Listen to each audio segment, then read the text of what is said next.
So, if we're going to talk about the enemy's playbook, the obvious question we have to ask ourselves is who is the enemy? Now, most people could probably name somebody that they think is their enemy.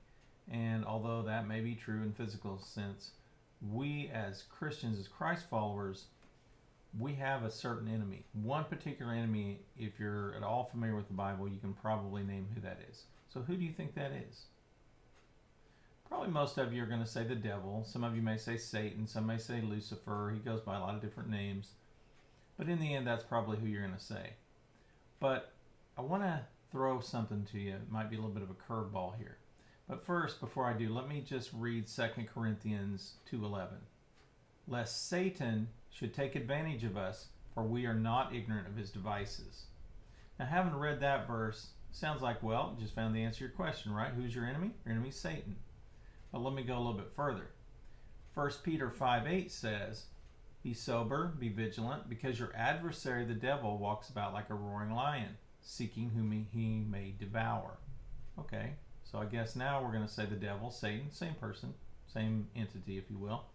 So, but is it possible that there's more to the story? So let's take a look real quickly at Ephesians 6:12. And it says, for we do not wrestle against flesh and blood, but against principalities, against powers, against the rulers of darkness of this age, against spiritual hosts and wickedness in the heavenly places. So right there it's talking about who we're wrestling against. So we must be wrestling against our enemy, right? Nowhere in that verse does it mention Satan or the devil. So we'll get more into that later. But I just kind of want to bring the point out right here and right now that even though the devil technically is our enemy, it's kind of like saying that the coach of an opposing team might be your enemy. So it's not necessarily true because the football player doesn't interact with the coach on the opposite team.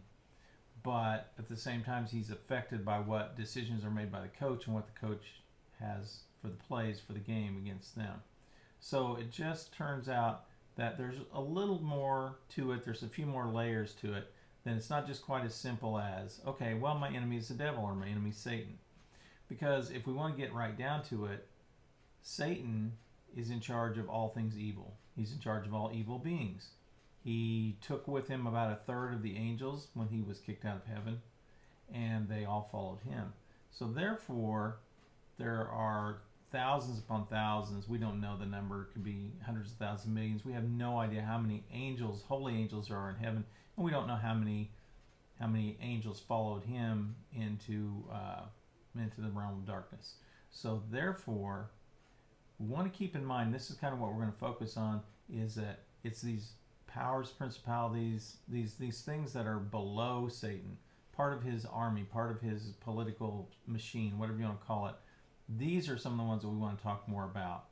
And it's important that we know that that's how they work through, or that's how he works through to get to us. Because if you want to be honest about it and you look at it, Satan does not know who I am. He doesn't know my name. He doesn't know who I am individually. There's no way he can know the however many billions of people that we have on our planet, one at a time. God, on the other hand, is omniscient, and he does know, and he knows everybody personally. But the devil, he's a created being. He's not a supernatural being or a god, if you'll put it that way. He isn't, and so he has no way of being in all places. He's not omnipresent. He's not omniscient, meaning all-knowing, and he's certainly not all-powerful. So in order to work the things that he does, the plans that he has to utilize his army, his infrastructure, whatever you want to call them. And that's kind of what we want to focus more on as we go through this series.